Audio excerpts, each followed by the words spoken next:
Good morning, students. Myself, Geeta, CJLM Physiotherapy, KPM GBJC, Nalgonda. Today, I'm going to discuss Biomechanics and Exercise Therapy, Paper 3, for Physiotherapy first year students. I'm going to discuss about Introduction to Exercise Therapy. Exercise therapy యొక్క పరిచయం గురించి నేను ఈరోజు మీకు explain చేస్తాను. Introduction to exercise therapy. Exercise therapy is a means of accelerating the patient recovery from injuries and diseases by means of therapeutic exercises. Patient యొక్క గాయాలు మరియు రోగాల నుండి థెరపటిక్స్ ఎక్సర్సైజ్లచే బాగు చేయడంను ఎక్సర్సైజ్ థెరపీ అని అంటాము. గాయాలైనప్పుడు పేషెంట్ ఏ యాక్టివిటీ లేకుండా ఊరికే ఉంటాడు. ఏ పని చేయకుండా తన పనులు తాను చేసుకోకపోవడం వల్ల పేషెంట్ శారీరకంగా మరియు మానసికంగా బలహీనవంతుడవుతాడు. ఇలా ఏ యాక్టివిటీ లేనందున కండరాలు మరియు మరింత బలహీనపడతాయి. ఇలాంటి సమయంలో ఎక్సర్సైజ్లు చేయించితే కండరాలు బలపడతాయి. ఫిజియోథెరపీ ఇచ్చే ప్రోత్సాహం వల్ల పేషెంట్ యొక్క యాక్టివిటీ కూడా పెరుగుతుంది. Aims of physiotherapy or aims of exercise therapy. Aims అంటే లక్ష్యములు, ఫిజియోథెరపీ యొక్క లక్ష్యములు లేదా ఎక్సర్సైజ్ థెరపీ యొక్క లక్ష్యములు అని కూడా అంటాం. ఇంకొకటి థెరప్యూటిక్ ఎక్సర్సైజ్ యొక్క లక్ష్యములు అని కూడా అనొచ్చు. ఇందులో to promote activity whenever and wherever is possible. Okay, పనితనాన్ని వీలైన దగ్గర ఎక్కడెక్కడ కావాలో అక్కడ ప్రోత్సహించుకోవాలి. టు కరెక్ట్ వేరియస్ డిఫార్మిటీస్ అంటే వంకర్లు తిరగడం, వాటిని సరి చేసుకోవాలి. టు ప్రివెంట్ కాంట్రాక్చర్స్ అంటే ఏంటి అంటే ముడుచుకుపోవడం, వాటిని అరికట్టాలి. టు ఇంప్రూవ్ మసిల్ పవర్, కండరాల యొక్క బలాన్ని పెంచాలి. To maintain and improve joint range of motion, కీళ్ళ యొక్క కదలికలను నిలుపుకోగలగాలి మరియు పెంచాలి. To encourage the patient in doing daily living activities. ఇక్కడ మీరు ఒక కొత్త పదం వింటున్నారు. ఇక్కడ డైలీ లివింగ్ యాక్టివిటీస్ అంటే ఏంటి అంటే పేషెంట్ మనం రోజు చేసుకునే పనులని డైలీ లివింగ్ యాక్టివిటీస్ అని అంటాము. సో ఈ డైలీ లివింగ్ యాక్టివిటీస్ ని ప్రోత్సహించాలి. పేషెంట్ తనంతలు తాను చేసుకునేలా ప్రోత్సహించాలి. To encourage the patient to use the ability he has regained. Patient ఏదైతే తిరిగి రప్పించుకున్నాడో దాన్ని ఉపయోగించుకునేటట్టు, దాన్ని వాడేటట్లు మనం పేషెంట్ ని ప్రోత్సహించాలి. To make the patient functionally active. Patient ని తనంతలు తాను ఎవరి మీద ఆధారపడకుండా ఉండేలా చూసుకునేటట్టు చేయాలి. ఇవన్నీ కూడా ఎయిమ్స్ ఆఫ్ ఫిజియోథెరపీ లేదా ఎయిమ్స్ ఆఫ్ ఎక్సర్సైజ్ థెరపీ అంటే ఫిజియోథెరపీ యొక్క లక్ష్యాలు. ఇక్కడ చూడండి డయాగ్రామ్స్ లో ఫస్ట్ డయాగ్రామ్ చూడండి. ఇది డిఫార్మిటీ, ఇది నార్మల్ ఫుడ్ చిన్న పిల్లవాడిలో, ఇది డిఫార్మిటీ. గర్భధారణ సమయంలో ఏమైంది, లోపల సరిగ్గా పొజిషన్ చేసుకోకపోవడం వల్ల ఇలా వస్తుంది. ఓకేనా, దీన్ని డిఫార్మిటీ అని అంటారు. ఇట్లా నేను మీకు ఒక భాగాన్ని ఒక ఎగ్జాంపుల్ డిఫార్మిటీ అంటే ఏంటి మీకు తెలియడానికి చూపిస్తున్నాను. నెక్స్ట్ చూడండి కాంట్రాక్చర్. చూడండి ఇక్కడ ముడుచుకుపోవడం వల్ల, ఇక్కడ ఉన్న కండరం ముడుచుకుపోవడం వల్ల వేలు వంగుతుంది. ఇది గ్రేడ్ 1. ఇది చూడండి ఇంకెక్కువ ముడుచుకోవడం వల్ల ఇంకెక్కువ మడుచుకున్నట్లయింది, ఇది గ్రేడ్ 2. ఇది చూడండి ఎక్కువ ముడుచుకుపోవడం వల్ల ఇది గ్రేడ్ 3. ఇక్కడ ఉన్న డయాగ్రామ్స్ చూడండి, ఇవి డైలీ లివింగ్ యాక్టివిటీస్. ఇక్కడ మీకు ఒక మూమెంట్ చూపిస్తున్నాం. మడిస్తే, మోచేయిని మడిస్తే ఫ్లెక్షన్, స్ట్రైట్ గా అంటే ఎక్స్టెన్షన్. పూర్తి కదలిక అంటే ఏంటిది, పూర్తిగా మడిచడాన్ని పూర్తి కదలిక అంటాం. పూర్తిగా చాపినప్పుడు పూర్తి కదలిక అంటాం. ఓకేనా. Techniques of exercise therapy. Techniques అంటే ఏంటి, చేసే పద్ధతులు. ఓకే, ఎక్సర్సైజ్ థెరపీలో టెక్నిక్స్ ఆఫ్ ఎక్సర్సైజ్ థెరపీ పద్ధతులు ఏంటి? ఈ టెక్నిక్స్ లో 2 ఉంటాయి ముఖ్యంగా. నెంబర్ 1 అసెస్మెంట్ ఆఫ్ పేషెంట్, రెండవది ట్రీట్మెంట్. అసెస్మెంట్ అంటే ఏంటి అంటే నిర్ధారించుకోవడం, పేషెంట్కి ఏం జరిగింది, ఓకేనా, ఏ కండిషన్ అది తెలుసుకోవడం. ఎలా తెలుసుకుంటాం? పేషెంట్ని అడిగి తెలుసుకుంటాం, కొన్ని పరీక్షలు చేసి తెలుసుకుంటాం, పేషెంట్ని ఎగ్జామిన్ చేసి తెలుసుకుంటాం. అంటే రోగ నిర్ధారణకి రావడం, ఏం జరిగింది అనేది తెలుసుకోవడం. రెండవది వచ్చేసి ట్రీట్మెంట్ అంటే చికిత్సా విధానం. ఇప్పుడు assessment. Detailed assessment of the patient conditions is made before the treatment starts so that the physiotherapist plans the treatment in accordance the doctor advice and need of the patient. ఇక్కడ ఏంటి అంటే patient సమస్యల గురించి పూర్తిగా తెలుసుకోవడం, తాను చెబుతున్న సమస్యలను బట్టి మనము నిర్వహిస్తున్న పరీక్షలు ఎలాంటి ఫలితాలు, దాన్ని బట్టి మన యొక్క వైద్య విధానమును తయారు చేసుకుంటాం. ఈ అసెస్మెంట్లో పేషెంట్కు కావలసినవి, చేయగలిగినవి, చేయలేనివి సరిగ్గా తెలుసుకొని వాటికి కావలసిన టెక్నిక్స్ ని ఉపయోగిస్తూ పేషెంట్ కోలుకోవడానికి తోడ్పడాలి. Okay, in this what the patient needs to do and can do should be noted. ఓకేనా, ఇందాక మీకు చెప్పినట్టు పేషెంట్ ఏం చేయగలుగుతాడు, ఏం చేయాల్సిన అవసరం ఉంది, ఏం చేయలేడు అన్నది ప్రాపర్గా మనము తెలుసుకోవాలి. కొన్ని పరీక్షలు. Number 1 functional test. First one ఏంటి? కొన్ని పరీక్షలు ఎందుకు చేస్తున్నాం? ఈ పరీక్షలు పేషెంట్ని సరిగ్గా అసెస్ చేయడానికి మనము కొన్ని పరీక్షలు అనేవి చేస్తాం. అందులో ఫస్ట్ వన్ వచ్చేసి ఫంక్షనల్ టెస్ట్. ఇక్కడ ఏంటి అంటే పేషెంట్కి ఒక పని అనేది చెప్పాలి. అది తన పర్సనల్ కేర్ గురించి అయినా అయిండొచ్చు, లేదా ఇంటి పని అయినా అయిండొచ్చు, లేదా కదలికకు సంబంధించిన పని అయినా అయిండొచ్చు. చేసి పేషెంట్ దాన్ని ఎలా నిర్వహిస్తాడో చూసుకోవాలి.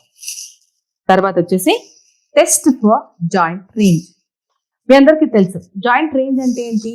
కీళ్ళ యొక్క కదలిక. ఓకేనా, అది పూర్తిగా చేస్తున్నాడా, సగం చేస్తున్నాడా అనేది మనం దాన్ని కదిలించి పేషెంట్ని చేయమని చెప్పి చూసుకోవాలి.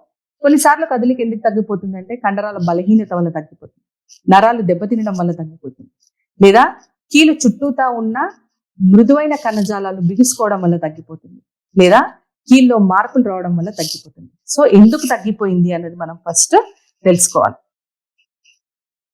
ఇక్కడ టెస్ట్ ఫర్ న్యూరోమస్కులర్ ఎఫిషియన్సీ అంటే ఏం చేస్తున్నాం అంటే నరాలు మరియు కండరాలు ఎంత సమర్థవంతంగా ఉన్నాయో తెలుసుకోవడం. నెక్స్ట్ వచ్చి ఎలక్ట్రికల్ టెస్ట్. ఇందులో ఈఎంజీ, ఓకే, ఎలక్ట్రోమైలోగ్రామ్ మరియు ఎస్డి కర్వ్ అంటే స్ట్రెంగ్త్ డ్యూరేషన్ కర్వ్. ఓకేనా, ఈ టెస్ట్లు మనం ఇక్కడ చేస్తాం. నెక్స్ట్ వన్ వచ్చేసి మాన్యువల్ మసిల్ టెస్టింగ్. అంటే ఏంటి అంటే ఇక్కడ కండరాల యొక్క బలాన్ని మనం టెస్ట్ చేస్తాం. మాన్యువల్ మసిల్ టెస్టింగ్ అంటే ఎలాంటి పరికరం లేకుండా ఫిజియోథెరపిస్ట్ యొక్క స్ట్రెంగ్త్ ని ఉపయోగిస్తూ ఇక్కడ పేషెంట్ యొక్క కండరాల యొక్క బలం ఎంత ఉందో మనం తెలుసుకుంటాం. మామూలుగా కండరాల బలం 0 to 5 ఉంటుంది. 0, 1, 2, 3, 4, 5.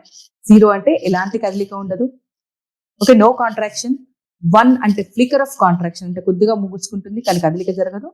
2 ఇక్కడ కదలిక జరుగుతుంది కానీ భూమికి సమాంతరంగా మాత్రమే, హారిజాంటల్ గా మాత్రమే కదలిక జరుగుతుంది. 3 ఇక్కడ కదలిక భూమికి వ్యతిరేక దిక్కులో జరుగుతుంది. 4 ఇక్కడ కదలిక భూమికి వ్యతిరేక దిక్కులో మరియు కొంచెం బరువును కూడా పట్టుకొని పేషెంట్ చేయగలుగుతాడు. 5 అంటే నార్మల్. ఓకే, అలా పరీక్ష చేస్తూ పేషెంట్ యొక్క కండరాల యొక్క బలాన్ని మనం తెలుసుకోవచ్చు. నెక్స్ట్ దాన్ని వచ్చేసి సర్కంఫరెన్స్ మెజర్మెంట్. మెజర్మెంట్ అంటే కొలతలు తీసుకోవడం. ఇక్కడ సర్కంఫరెన్స్ మెజర్మెంట్ అంటే చుట్టూతా కొలతలు తీసుకోవడం. ఇక్కడ చూడండి, ఇక్కడ ఏమైతుంది అంటే కండరాలు బలహీనపడ్డప్పుడు లేదా నరాలు దెబ్బతిన్నప్పుడు కండరాలు పీలాగా అయిపోతాయి, వాటి యొక్క సైజ్ తగ్గిపోతుంది. దాన్ని మసిల్ వేస్టింగ్ అని అంటాం. సో ఎంత వేస్ట్ అయింది, కండరం యొక్క సైజ్ ఎంత తగ్గింది అని తెలుసుకోవడానికి అలా ఇంచ్ టేప్ సహాయంతో దాని చుట్టూతా కొలతల్ని తీసుకుంటాం. అలాగే నార్మల్ సైడ్ ని కూడా కొలిచి ఎంత తేడా ఉంది అన్నది మనం చూసుకుంటాం. నెక్స్ట్ వచ్చేసి స్టాటిక్ పవర్. ఓకే, పవర్ అంటే ఏంటి? స్ట్రెంగ్త్ ఇక్కడ. ఓకే, అయితే ఇక్కడ స్టాటిక్ పవర్ అంటే కండరాన్ని బిగుసుకొని ఎంత బలం ఉందో చూసుకోవడం. డైనమిక్ పవర్ అంటే కదులుతున్నప్పుడు ఎంత బలం ఉందో చూడటం. ఇది ఎందుకు చూసారా, దీన్ని గోనియోమీటర్ అని అంటాం. దీన్ని ఎందుకు ఉపయోగిస్తామంటే మామూలుగా జాయింట్ రేంజ్ అంటే కీళ్ళు ఎంత కదులుతుందో తెలుసుకోవడానికి మనం దాన్ని ఉపయోగిస్తాం. Next endurance test. ఎండ్యూరెన్స్ అంటే ఏంటి అంటే ability to do an action for a longer period of time. Okay, ability to do same action for a longer period of time. ఒకే పనిని చాలా సేపు చేయగలిగిన సామర్థ్యం. అంటే ఇక్కడ లాంగ్ రన్ అయి ఉండొచ్చు, స్విమ్మింగ్ అయి ఉండొచ్చు, సైక్లింగ్, ఇవన్నీ కూడా ఎండ్యూరెన్స్ లో వస్తాయి. ఓకే, స్పీడ్ టెస్ట్ అంటే ఎంత ఫాస్ట్ గా మనం ఒక మూమెంట్ ని కానివ్వండి, ఒక యాక్టివిటీని కానీ చేయగలుగుతాం. Test for coordination. ఇక్కడ ఏంటి అంటే కండర మరియు నాడీ వ్యవస్థ యొక్క సమన్వయం గురించి తెలుసుకుంటాం. టెస్ట్ ఫర్ సెన్సేషన్ అంటే స్పర్శకు సంబంధించిన పరీక్షలను చేస్తాం. మెజర్మెంట్ ఆఫ్ చెస్ట్ ఎక్స్పాన్షన్ అంటే మన ఛాతీ ఏ విధంగా వెడల్పు అవుతుంది అని కొలుస్తాం ఇక్కడ. ఓకేనా. తర్వాత మెజర్మెంట్ ఆఫ్ లింబ్ లెంత్ అంటే కాలి యొక్క పొడవుని కొలుస్తాం. కాడి యొక్క పొడవు ఎప్పుడు తగ్గుతుంది? కాలి యొక్క పొడవు అంటే కండరాలు బలహీనపడ్డప్పుడు, కండరాలు ముడుచుకుపోయినప్పుడు, నరాలు దెబ్బతిన్నప్పుడు, అలాగే ఫ్రాక్చర్స్ అయినప్పుడు. సో దాన్ని కొలిచి ఎంత తేడా ఉందన్నది మనం చూసుకుంటాం. యాంగిల్ ఆఫ్ పెల్విక్ ఇంక్లినేషన్ అంటే ఇక్కడ ఇంక్లినోమీటర్ అనే పరికరం సహాయంతో దీన్ని కొలుస్తాం. మన పెల్విస్ ఏదైతే ఉందో అది హిప్ జాయింట్ మీద ఒక యాంగిల్ తోని బ్యాలెన్స్ అయి ఉంటుంది. ఆ యాంగిల్ పెరిగిందా తగ్గిందా అన్నది మనము చెక్ చేసుకుంటాం. నెక్స్ట్ వచ్చేసి treatment. So techniques of exercise థెరపీలో ఏమున్నాయి మనకి? ఒకటి అసెస్మెంట్ అయితే, రెండవది ట్రీట్మెంట్. ఇంతవరకు మనం అసెస్మెంట్ గురించి చదువుకున్నాం. ఇప్పుడు treatment. Depending on the assessment, treatment technique is selected. The different treatment techniques are ఏ వైద్య విధానం ఉపయోగించాలో అన్నది పేషెంట్ ని అసెస్ చేసిన తర్వాత నిర్ణయించుకుంటాము. ఓకేనా. పూర్తిగా అసెస్ చేసి తెలిసిన తర్వాత మనం నిర్ణయించుకోవాలి. ఇక్కడ వివిధ రకాల ట్రీట్మెంట్ పద్ధతులు ఉన్నాయి మనకి. ఇక్కడ వివిధ రకాల ట్రీట్మెంట్ పద్ధతులు ఉన్నాయి. అందులో ఫస్ట్ వన్ వచ్చేసి మూవ్మెంట్ థెరపీ. ఓకేనా. థెరపీ అంటే మీ అందరికీ తెలుసు, ట్రీట్మెంట్. మూవ్మెంట్ అంటే కదలిక. సో ఇందులో రెండు, passive movements, active movements. Passive movements అంటే ఏంటి అంటే ఇతరులు చేయడం లేదా మంచిగా ఉన్న చేయిని సహాయంతో చేసే వాటిని పాసివ్ మూవ్మెంట్స్ అని అంటాం. వీటినే బాహ్య శక్తి కదలికలు అని అంటాం. ఇక్కడ ఏమైతుందంటే పేషెంట్ తనంతలు తాను కదలికను చేయలేదు, ఎందుకంటే కండరాలలో పనితనం అనేది లేదు. సో బయట శక్తిని ఉపయోగించి కదలికలను చేసినప్పుడు దాన్ని పాసివ్ మూవ్మెంట్స్ అని అంటాము. తర్వాత యాక్టివ్ మూవ్మెంట్స్.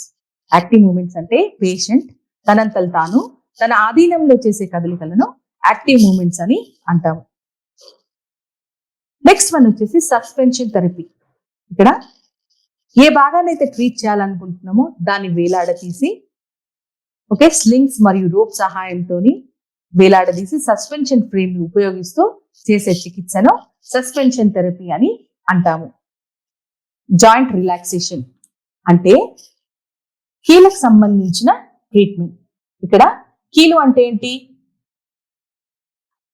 రెండు ఎముకల మధ్య సంధిని కీలు అని అంటాము. రైట్.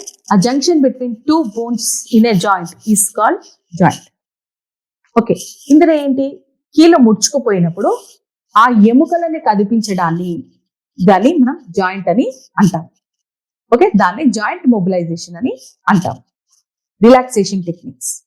ఇక్కడ పేషెంట్ కి హాయిగా అనిపించడానికి, విరామం ఇవ్వడానికి లేదా విశ్రాంతి కల్పించడానికి ఉపయోగించే పద్ధతులను మనం రిలాక్సేషన్ టెక్నిక్స్ అని అంటాం. ఇవి ముఖ్యంగా రెండు రకాలు. ఒకటి జనరల్ రిలాక్సేషన్, రెండవది లోకల్ రిలాక్సేషన్. నెక్స్ట్ వచ్చేసి breathing exercise and postural drainage. శ్వాస సంబంధించిన వ్యాయామాలను బ్రీదింగ్ ఎక్సర్సైజ్ అని అంటాం. శ్వాసకోశ వ్యవస్థకి జబ్బు చేసినప్పుడు, ఓకే, అప్పుడు ఏమైతుందంటే గాలి అనేది సరిగ్గా ఆడదు, ఊపిరితిత్తులు అనేది ప్రాపర్ గా ఎక్స్పాండ్, వెడల్పు అనేది అవ్వదు. అలాగే లోపల ద్రవాలన్నీ జమైపోతా ఉంటాయి. ఈ ద్రవాలన్నీ జమ కావడం వల్ల వాయు మార్పిడి అనేది సరిగ్గా జరగదు. అలాంటి సమయంలో బ్రీదింగ్ ఎక్సర్సైజ్ చేయించాల్సిన అవసరం ఉంటుంది. నెక్స్ట్ వచ్చి పోస్చరల్ డ్రైనేజ్ అంటే ఏంటి అంటే పేషెంట్ కి శ్వాసకోశ వ్యాధులు వచ్చినప్పుడు ఊపిరితిత్తులలో ద్రవాలు జమైనప్పుడు మామూలుగా అయితే పేషెంట్ వాటిని దగ్గి బయటికి వచ్చేస్తూ ఉంటుంది. ఓకే, అలా చేయలేని పక్షాన, ఓకే, పేషెంట్ ని వివిధ స్థితులలో పడుకోబెట్టి భూమి ఆకర్షణ శక్తి సహాయంతో ఈ ద్రవాలను బయటికి రప్పిస్తాం. దాన్నే పోస్చరల్ డ్రైనేజ్ పద్ధతి అని అంటాం. నెక్స్ట్ వన్ వచ్చేసి కోఆర్డినేషన్ ఎక్సర్సైజ్. ఓకే, వీటిని కదలికలు సరిగ్గా కావలసిన విధంగా లయలో తక్కువ శక్తితో చేయగలిగిన కదలికలను కోఆర్డినేషన్ ఎక్సర్సైజెస్ అని అంటాము. Next one hydrotherapy. థెరపీ అంటే ట్రీట్మెంట్, హైడ్రో అంటే వాటర్. ఓకేనా, వాటర్ లో ట్రీట్మెంట్ ఇవ్వడాన్ని హైడ్రోథెరపీ అని అంటాము. పోస్చరల్ ట్రైనింగ్ అంటే ఇక్కడ స్థితి, పేషెంట్ యొక్క స్థితి కనుక సరిగ్గా లేనట్లయితే, అంటే నుంచినప్పుడు ముందుకు వంగిపోయినట్లు కానివ్వండి, పక్కకు వంగిపోయినట్లు కానివ్వండి, ఒక వైపుకు వంగిపోయినట్లు కానివ్వండి ఉంటే ఆ స్థితిని సరిగ్గా సరిచేయాలి. దానికోసం శిక్షణ ఇవ్వడాన్ని పోస్చరల్ ట్రైనింగ్ అని అంటాము. ఇక్కడ పోస్చరల్ మిర్రర్ అనే దాన్ని ఉపయోగించి మనం పోస్చరల్ ట్రైనింగ్ ఇస్తాం. ఇక్కడ పేషెంట్ యొక్క స్థితిలో మార్పు రావడానికి కారణం ఏంటి అంటే స్పైనల్ మసిల్స్ లో మార్పు వచ్చినప్పుడు, అంటే వీక్నెస్ అయినా ఉండొచ్చు, అది స్పాస్టిసిటీ అయినా ఉండొచ్చు. ఓకేనా, అట్లాంటి టైంలో పోస్చరల్ ట్రైనింగ్ ఇవ్వాల్సి వస్తుంది.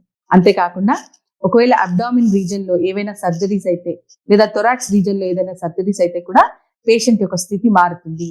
అప్పుడు పోస్చరల్ ట్రైనింగ్ ఇవ్వాల్సిన అవసరం ఉంటుంది. నెక్స్ట్ వన్ వచ్చేసి గేట్ ట్రైనింగ్ అంటే నడిచే విధానాన్ని సరిచేయటం. గేట్ ట్రైనింగ్ అని అంటాం. సమస్య రావడానికి గల కారణం తెలుసుకొని దాన్ని సరిచేసినట్లు అయితే గేట్ కరెక్ట్ అవుతుంది. నడిచే విధానంలో మార్పు వస్తుంది అంటే అది దేని వల్ల వస్తుంది? కండరాల బలహీనత వల్ల వస్తుందా, కాల్లో పొడవు తేడా వల్ల వస్తుందా, ఓకేనా, దేని వల్ల వస్తుందా అది తెలుసుకుని దాన్ని సరిచేస్తే ఆటోమేటిక్ గా గేట్ అనేది కరెక్ట్ అవుతుంది. ఇక్కడ చూడండి, పడుకొని ఉన్నాడు పేషెంట్, ఫిజియోథెరపిస్ట్ తన శక్తితోని కదలికలను చేస్తున్నాడు. అప్పుడు ఇదేమైంది? పాసివ్ మూమెంట్స్ అయింది. ఇక్కడ చూడండి, పేషెంట్ తనంతలు తాను ఎక్సర్సైజ్ చేస్తున్నాడు. ఇక్కడ చూడండి, షోల్డర్ ఫ్లెక్షన్ చేస్తున్నాడు, ఇక్కడ షోల్డర్ ఎక్స్టెన్షన్ చేస్తుంది, ఇక్కడ షోల్డర్ అబ్డక్షన్ చేస్తుంది. ఏం కదలికలు? పేషెంట్ తనంతలు తాను కదలికలు తన ఆధీనంలో చేస్తున్నారు. అందుకని అప్పుడు ఏమైతుంది? అది యాక్టివ్ మూమెంట్స్ అంటారు వాటిని. నెక్స్ట్ స్లైడ్ లో చూడండి, బ్రీదింగ్ ఎక్సర్సైజ్ అంటే ఊపిరితిత్తులకు సంబంధించిన ఎక్సర్సైజ్ అని చేస్తున్నారు. పొట్ట దగ్గర చేపెట్టుకున్నాడు, గాలి లోపలికి ముక్కు ద్వారా వెళ్తుంది, తీసుకున్న గాలిని లోపల ఆపుకోవాలి, తర్వాత నోటి ద్వారా బయటికి వదలాలి. ఊదినట్టు నెమ్మదిగా నోటి ద్వారా బయటికి వదలాలి. ఓకేనా, అర్థమైందా? ముక్కు ద్వారా గాలి లోపలికి తీసుకోవాలి, తీసుకున్న గాలిని లోపల 5 కౌంట్స్ వరకు ఆపుకోవాలి, తర్వాత నోటి ద్వారా బయటికి వదలాలి. ఇప్పుడు ఈ స్లైడ్ లో చూడండి, ఇది పోస్చరల్ డ్రైనేజ్ అంటే ఏంటి? ఊపిరితిత్తులలో జమైన ద్రవాలని బయటికి రప్పించడం. ఊపిరితిత్తులలో ఎన్ని తేమలు ఉన్నాయి? 3 తేమలు, అప్పర్ లో, మిడిల్ లో, లోవర్ లో. సో ఏ తేమలో ద్రవాలు ఉన్నాయి అన్నది నిర్ధారించుకున్న తర్వాత దాన్ని బట్టి పేషెంట్ ని పొజిషన్ చేయాలి. ఈ ఫస్ట్ ఇంతవరకు ఏంటి? ఇవన్నీ కూడా అప్పర్ లోబ్ లోని పొజిషన్స్. ఇది మిడిల్ లోబ్ లో. మిడిల్ లోబ్ లో చూడండి, కాళ్ళ వైపు నుంచి మంచంని కనుక మనం చూసినట్లయితే కాళ్ళ వైపు నుండి పైకి లేపినారు, 30 డిగ్రీల పైకి లేపినారు. ఎందుకు అంటే ద్రవాలు ఈజీగా బయటికి రావడానికి. అలాగే లోవర్ లోబ్ లో కూడా 30 to 45 డిగ్రీస్ మంచాన్ని కాళ్ళ దగ్గర నుండి పైకి లేపుతారు. ఓకే, ఇది లోవర్ లోబ్. నెక్స్ట్ ఇక్కడ చూడండి, గేట్ కి ట్రైనింగ్ ఇస్తున్నారు. ఓకేనా, గేట్ కి ట్రైనింగ్ ఇస్తున్నారు. దీన్ని మనం ప్యారలల్ బార్స్ అంటాము. ఈ పరికరాన్ని ప్యారలల్ బార్స్ అంటాము. గేట్ కి శిక్షణ ఇస్తున్నారు. సో ఈ ప్యారలల్ బార్స్ ముందర పెద్ద మిర్రర్ ఉంటుంది, పోస్చరల్ మిర్రర్ అని. దాన్ని పోస్చరల్ ట్రైనింగ్ కొరకు మనం ఉపయోగిస్తాం. ఈ పక్కన చూడండి, సస్పెన్షన్ బెడ్. చెప్పాను కదా, ఏ భాగాన్ని అయితే ట్రీట్ చేయాలనుకుంటున్నామో ఆ భాగాన్ని వేలాడదీసి, ఓకే, ఇక్కడ చూడండి, ఈ స్లింగ్స్, ఇవి రోప్స్, ఇది సస్పెన్షన్ ఫ్రేమ్. వీటి సహాయంతో ఆ భాగాన్ని వేలాడదీసి మనం కదలికలని చేయిస్తాం. Next, principles of treatment. The condition of అంటే ఏంటి? ప్రిన్సిపల్స్ ఆఫ్ ట్రీట్మెంట్ అంటే ఏంటి? సూత్రాలు. ట్రీట్మెంట్ ఇచ్చేటప్పుడు మనం ఇవ్వాల్సిన సూత్రాలు ఏంటి? The condition of the patient should be assessed properly. Patient కి ఏమైంది, ఏం జబ్బు చేసింది అనేది ఫస్ట్ సరిగ్గా నిర్ధారించుకోవాలి. Patient should be explained about the treatment, why we are giving and how we are going to give. మనం పూర్తిగా మన చికిత్స విధానాన్ని పేషెంట్ కి ఎక్స్ప్లెయిన్ చేయాలి. మనం ఎందుకు ఇస్తున్నాం ట్రీట్మెంట్, ట్రీట్మెంట్ యొక్క ఉపయోగం ఏమిటి, ఏ విధంగా మనం ట్రీట్మెంట్ ఇస్తున్నాం అనేది పేషెంట్ కి ఎక్స్ప్లెయిన్ చేయాలి. Area selected for giving the treatment should be calm and quiet. ఏ ప్లేస్ లో అయితే మనం ట్రీట్మెంట్ ఇస్తున్నామో ఓకేనా, ఏ స్థలంలో అయితే మనం ట్రీట్మెంట్ ఇస్తున్నామో ఆ ఏరియా ఎలా ఉండాలి, కామ్గా ఉండాలి, ఓకేనా, నిశ్శబ్దంగా ఉండాలి, ఓకేనా, అలా ఉంటేనే పేషెంట్కి హాయిగా అనిపిస్తుంది. Patient should be comfortable and relaxed, only then relaxation is gained. మనం ఎన్నుకున్న పొజిషన్, పడుకోబెట్టి చేపిస్తున్నామా, కూర్చోబెట్టి చేపిస్తున్నామా, సైడ్ లైన్ లో పడుకోబెట్టామా, బోర్లా పడుకోబెట్టామా, ఓకేనా, అట్లా ఏ స్థితిని ఎన్నుకుంటున్నామో ఆ స్థితి పేషెంట్ కి హాయిగా అనిపించాలి. అలాగైతే నీ పేషెంట్ రిలాక్స్ అవుతాడు. Fixation. Next principle, the bone proximal to the joint to be moved is fixed. ఏ కీలనైతే కదిలిస్తున్నామో దాని ప్రాక్సిమల్ ఎముకను కదలకుండా ఉంచాలి అంటాడు. ప్రాక్సిమల్ అంటే ఏంటి, బాడీకి నియర్గా ఉన్న దాన్ని ప్రాక్సిమల్ అని అంటాము. ఓకేనా, పైకి ఉన్నదాన్ని ప్రాక్సిమల్ అని అంటాము. Support, the part which is move should be supported properly. ఏ భాగం అయితే కదులుతుందో దానికి పూర్తి ఆధారం ఇవ్వాలి. నెక్స్ట్ వచ్చేసి traction. This facilitate movements by reducing friction. Traction అంటే ఏంటి అంటే కీలులో ఉన్న రెండు ఎముకల్ని కొద్దిపాటి దూరం చేయడం ఫోర్స్ని ఉపయోగించి. ఎందుకంటే అక్కడ ర్యాపిడ్ అనేది జరగకుండా కదలిక అనేది ఫ్రీగా జరగడానికి. నెక్స్ట్ వచ్చేసి range. The movement should be done in full range. పూర్తి కదలిక అనేది చేయాలి. Speed and duration. The speed should be uniform, slow and rhythmic. Only then relaxation is obtain. ఎప్పుడైనా సరే కదలికలు చేస్తున్నప్పుడు ఒకే విధంగా ఉండాలి, నెమ్మదిగా ఉండాలి, లయలో ఉండాలి. అలా చేస్తేనే పేషెంట్కి రిలాక్సేషన్ అనేది జరుగుతుంది. ఇప్పుడు నెక్స్ట్ మీకు ఒక వీడియో వస్తుంది, అందులో ఫిక్సేషన్ అంటే ఏంటి, సపోర్ట్ అంటే ఏంటి, ట్రాక్షన్ ఏంటి, రేంజ్, స్పీడ్ అండ్ డ్యూరేషన్ చూపిస్తాను. మీకు చాలా క్లియర్గా ఉండాలని ఓన్లీ ఏ భాగం అయితే కదిలిస్తున్నామో దాన్నే ఫోకస్ చేసాం చూడండి.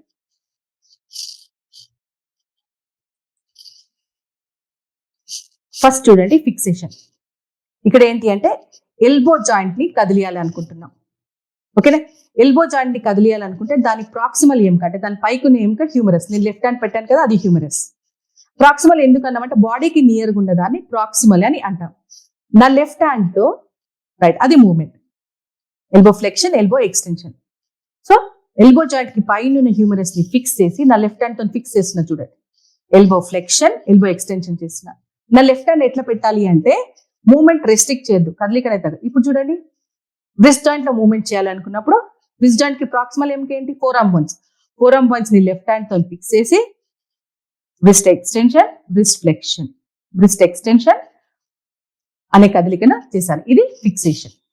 Next support. ఇప్పుడు షోల్డర్ ఫ్లెక్షన్ చేస్తున్నాడు పేషెంట్, చూడండి. చేస్తున్నప్పుడు మనం ఆ భాగానికి అలా సపోర్ట్ ఇవ్వాలి, అంతేకాని వదిలేయదు. చూడండి అటువైపు పోగానే లెఫ్ట్ హ్యాండ్ ని యూస్ చేయండి. అట్లా మనం సపోర్ట్ ఇస్తున్నప్పుడు ఏమవుతుంది, పేషెంట్ కి ఫుల్ కాన్ఫిడెన్స్ ఉంటుంది, నా చెయ్యి ఏం కిందికి పడిపోదు. Next traction. ఈజీగా ఉండడానికి మీకు రిస్ట్ జాయింట్ చూపిస్తుంది చూడండి. నా లెఫ్ట్ హ్యాండ్ తోని lower end of four arms ని ఫిక్స్ చేశాను చూడండి. గట్టిగా పట్టుకుంటాను కదలకుండా. రైట్ హ్యాండ్ తో షేక్ హ్యాండ్ ఇచ్చినట్టు పట్టుకొని బయటికి లాగుతాను. చూడండి క్లియర్గా ఉందా, రైట్. దాన్ని ట్రాక్షన్ అంటాం. ఎందుకంటే ర్యాపిడ్ తగ్గించడానికి, కదలికలు అనేది పూర్తిగా జరగడానికి మనం చేస్తాం. Next range. రేంజ్ అనేది ఏ విధంగా చేయాలి, ఒకే స్పీడ్ తోని రైట్ రిథమిక్ గా చేయాలి. ఇప్పుడు చూడండి స్లోగా చేయాలి, పూర్తిగా చేయాలి. ఓకేనా, అంతే తప్పిస్తే సగం సగం చేయడం. ఇప్పుడు చూడండి ఒకవేళ మన దగ్గరకు వచ్చినప్పుడు 100 degrees వస్తుంది, 100 degrees చేయాలి, పూర్తిగా చేయాలి. అంతే తప్పిస్తే కొంచెం కొంచెం చేసి వదిలేదు. పూర్తి కదలిక ఈ విధంగా చేయాలి. ఫాస్ట్ గా చేయొద్దు, కొంచెం కొంచెమే చేయొద్దు, పూర్తి కదలిక అనేది చేయాలి. ఓకే, అట్లా పూర్తిగా చేస్తేనే మనకి రిలాక్సేషన్ అనేది వస్తుంది.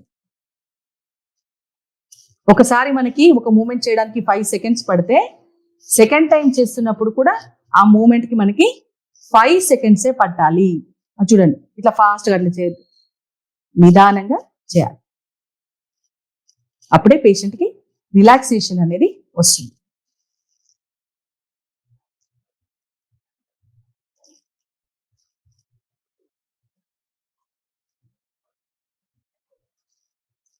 చూసారా, రైట్.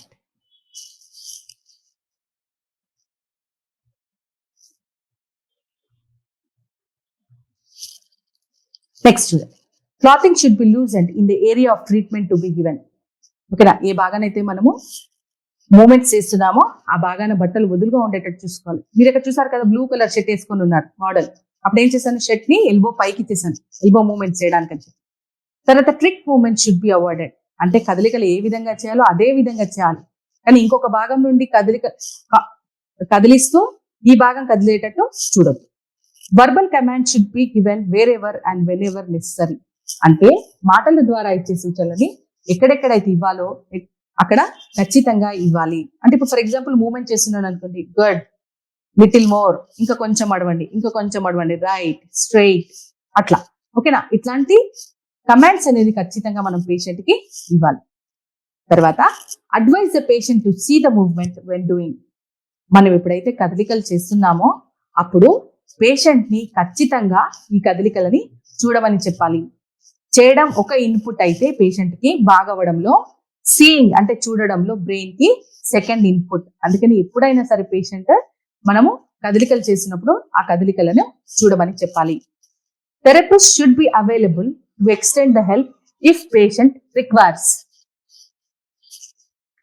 అప్పుడు ఏంటి అంటే వీలైనంత దగ్గర పేషెంట్ దగ్గరే ఉండాలి హెల్ప్ చేయడానికి అని చెప్పి. ఓకేనా, అంతే తప్పిస్తే పేషెంట్ అక్కడ ఎక్సర్సైజ్ చేస్తుంటే వదిలేసి ఎక్కడికో పోవడం కాదు. వీలైన దగ్గరల్లా పేషెంట్ కి హెల్ప్ ఇవ్వడానికి మనం అక్కడే నించొని ఉండాలి. ఓకే, ఇదంతా కూడా ప్రిన్సిపల్స్ ఆఫ్ ట్రీట్మెంట్. ఈ 14 సూత్రాలు ఏవైతే ఉన్నాయో ప్రతి చాప్టర్ లో ఉంటాయి. అక్కడ ఏవే సూత్రాలు అయితే తీసుకుంటామో ఈ 14 ఉండకపోయినా అందులో సగం వరకు అని ఉంటాయి. అవన్నీ మనం ఫాలో అయ్యుకుంటూనే ఎప్పుడైనా సరే ఈ ట్రీట్మెంట్ అనేది ఇవ్వాలి. సో ఈరోజు మనం ఇంట్రడక్షన్ ఆఫ్ ఎక్సర్సైజ్ థెరపీలో మనం ఏమేమి నేర్చుకున్నాము, ఎక్సర్సైజ్ థెరపీ యొక్క డెఫినేషన్ అంటే ఏంటి, ఓకేనా, ఎయిమ్స్ ఆఫ్ ఫిజియోథెరపీ లేదా ఎయిమ్స్ ఆఫ్ ఎక్సర్సైజ్ థెరపీ అంటే ఫిజియోథెరపీ యొక్క లక్ష్యాలు లేదా ఎక్సర్సైజ్ థెరపీ యొక్క లక్ష్యాలు అంటే ఏంటి చూసాం. అలాగే టెక్నిక్స్ ఆఫ్ ట్రీట్మెంట్, ఇందులో అసెస్మెంట్ గురించి నేర్చుకున్నాము, అలాగే ట్రీట్మెంట్ గురించి నేర్చుకున్నాము. అంతేకాకుండా ప్రిన్సిపల్స్ ఆఫ్ ట్రీట్మెంట్ గురించి కూడా నేర్చుకున్నాం. సో మీకు ట్రీట్మెంట్ లో వచ్చిన అన్ని కూడా మీకు నెక్స్ట్ రాను ఏమవుతుంది, అవే అన్ని లెసన్స్ ఉంటాయి మీకు. వాటి గురించి మీరేం వరి అవ్వద్దు, బట్ అన్నిటి గురించి కూడా మనం డీటెయిల్ గా చదువుకుంటాం. సో ఈ చాప్టర్ కి వచ్చేసి మీకు ఓన్లీ 2 మార్క్స్ క్వశ్చన్ వస్తుంది. ఓకేనా, డిఫైన్ ఎక్సర్సైజ్ థెరపీ అనే క్వశ్చన్ రావచ్చు. Okay, list the AIIMS of exercise therapy అని రావచ్చు. Write about few tests of exercise therapy అని రావచ్చు. లేదా write about the techniques used in exercise therapy. చాలా సింపుల్ ఆన్సర్ ఇది. ఏంటంటే అన్ని లెసన్ల పేరు రాసేసినారంటే ఈ ఆన్సర్ అయిపోతుంది. రైట్, అంతేకాకుండా right the principles of exercise therapy, లేదా right the principles of physiotherapy, లేదా right the principles of treatment. ఏది వచ్చినా సరే ఈ 14 సూత్రాలు రాయాలి. ఓకేనా, ఈ వీడియో లింక్స్ మీతో షేర్ చేస్తారు మీ క్లాస్ టీచర్స్. ఓకే, మీకు సంబంధించిన టీచర్స్ ఆ వీడియోని మళ్ళీ ఒకసారి చూడండి. అందులో ప్రాపర్ గా ఎక్స్ప్లెయిన్ చేశాను. ఫిక్సేషన్ అంటే ఏంటి, సపోర్ట్ అంటే ఏంటి, ట్రాక్షన్ అంటే ఏంటి, రేంజ్ ఏ విధంగా ఉండాలి, స్పీడ్ అండ్ డ్యూరేషన్ ఏ విధంగా ఉండాలి అనేది ప్రాపర్ గా ఎక్స్ప్లెయిన్ చేశాను. సో చూసుకోండి, మళ్ళీ ఒకసారి ఈ వీడియోని చూసుకోండి. Okay students, thank you.